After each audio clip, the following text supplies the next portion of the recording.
What are you saying, lads? Welcome back to the We Love You Arsenal YouTube channel. It's been a few days since our last transfer update. We were waiting for some rumours to sort of transpire, and I don't know if that's the right word, but some have. We've got some fresh rumours to talk about with Rob today on the show. And yeah, make sure to subscribe to the channel. Make sure you don't miss an episode. Obviously, we're talking about all the rumours that are coming out. So if you're interested in this stuff, want to know a bit more about the player or whatever, or just keep up to date with the rumours, then follow, subscribe to the channel, and look at all the social media stuff below. Rob, today we're gonna discuss briefly a big rumor that's sort of circulated in the last few days. I think the initial source was the Beautiful Game podcast. Supposedly reliable. I don't know enough about them. I know they do very good interviews with players, but yeah, they have said that we have opened talks with Jared Bowen. Obviously, I think we are in the market for a winger or wide forwards to sort of complement the players we have, particularly if Nicolas Pepe goes. Yeah, Rob, give me your initial thoughts about this rumor when it came out. Yeah, I sort of enjoy your use of the air quotation marks because, opening talks is such a vague term. And I was listening to the Ask Us Extra earlier this week, and James McNicholas, Gunner Blog, was sort of saying how Arsenal have probably opened talks with tens to hundreds of players already regarding this summer. The club will doubtless have an interest in a lot of players, would have tapped up their agent, would have worked out whether that they could be available this summer. And I'd imagine it's that sort of thing with Jared Bowen. Nonetheless, I think it is an exciting rumour. He's a very different type of forward to Bukayo Saka. People sort of talk about them competing for the starting role for England, but, I think Bowen is more of an output player, while he is sort of a constant danger. I think people are more attracted to him because of his goals and assists, and that sort of typifies football sort of concourse at the moment. But he's an exciting player, and he's a good egg as well, which is clearly really important to Mikel Arteta. It's been important to the project for a while now. So yeah, I think it's an exciting rumour. He would doubtlessly score goals. Whether it will happen, I'm not so sure. I would imagine there'll be some players further up the list who perhaps have a bit of more technical quality, which would probably be better suited to that competing with Bukayo Saka forward role. Yeah, I just don't see this one happening. English, 25, so sort of entering his prime, has 3 years left on his current deal, I think. Just scored 18 goals and got 12 assists. As you mentioned there, his output was very good last season. That is, I mean, all of those factors just point to extortionate transfer fee.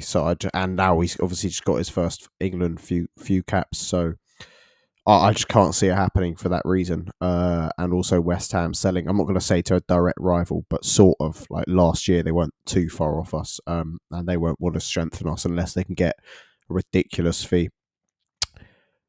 Yeah, also, as you said there, I think stylistically, don't get me wrong, he's really good, but he is, as you said, focused on output. He's very much a goal threat, and he doesn't do much else, I don't think. I don't think that's too controversial to say. Look at all the data, watch him. It's very much shots, getting into good goal-scoring positions, and scoring, to be fair to him. But you see very little of him in the build-up, very little shot creation, very little ball creation, ball progression, sorry. Very little involvement in the build-up. And, dribbling doesn't offer too much. Ball carrying, not very much. So I do think we'll be looking for someone who might offer a bit more creatively. So I was just checking the time because I know you got to shoot off. Yeah, I think someone more creative who can offer a bit more in the build-up. Someone who's probably a bit more similar to Saka. I do think a lot of people keep saying we're not going to sign a player who's of that level because Bukayo Saka's going to take the majority of the minutes. We need someone who can, A, compete with Saka for the place, B, enable Saka to rest, which is something I really hope we do next season. I don't want to see him burn out and suffer because of the minutes he's played. And see someone who can also potentially play on the left hand side and compete with the likes of Smith Rowe and Martinelli. I think we want to be signing players who are of that level who can strengthen the squad instead of signing a player who we're saying yes, you're just going to be a backup. You only want to sign players who you believe can make their way into the first team or at least compete for a place, not someone who you're just going to settle for that position. Even if you look at someone like Nuno Tavares, I think we probably had an eye on him potentially competing and eventually maybe taking Tierney's place last summer, even though that maybe is a bit short-sighted now looking at him as a player. But yeah, what do you think of those sort of thoughts on right wingers in general, and if Bowen would be able to fulfill that role? Yeah, that's something I sort of fundamentally agree with. I've seen journalists like Sam Dean, who works for the Telegraph, sort of saying that this one perhaps depends on Pepe leaving, and I don't really agree with that. If I'm being honest, I think we should be on the hunt for an upgrade in that area, regardless of whether we can shift Pepe. It's going to be very difficult to shift Nicolas Pepe this summer, given we'll definitely be prepared to take a hit, but maybe not to the extent that fans sort of hope we spent a lot of money on him and he's on a big wage, so it's going to be really difficult to shift him this summer. So first of all, I think we should move for a right winger regardless. And you're right, I mean, look at the clubs that we want to be competing with.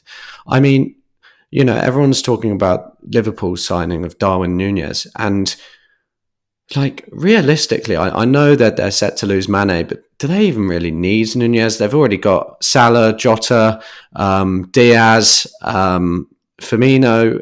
I would say they probably do, because they're losing, as you said, Mane. Yeah. They're losing. In fact, I know so much about this deal just because of how many fucking times I've written about it for Sport Bible. But they're losing Origi and Minamino as well. But I get what you mean. Like, they're not going for example, they're losing Origi and Minamino, and instead of signing a player of their level, sort of be a cover, they're looking at players like Rafinha and Nunes to sort of push the players that are already there. No, that's exactly what I'm getting at, and you see it at Manchester City as well. They've got crazy depth in their forward areas. Kevin De Bruyne's injured 1 week. Okay, we bring in Phil Foden or Jack Grealish or Bernardo Silva, Riyad Mahrez, etc. It's what you need if you want to be a truly elite squad. And there's been quite a bit of discussion. I'm not so sure about this, but there's been talk about Rafinha. I think we'll go into more detail about him in a different video. But his ability to play on the opposite flank, Bowen can play through the middle. There's nothing wrong with having good forward depth, and good footballers are capable of playing in numerous positions.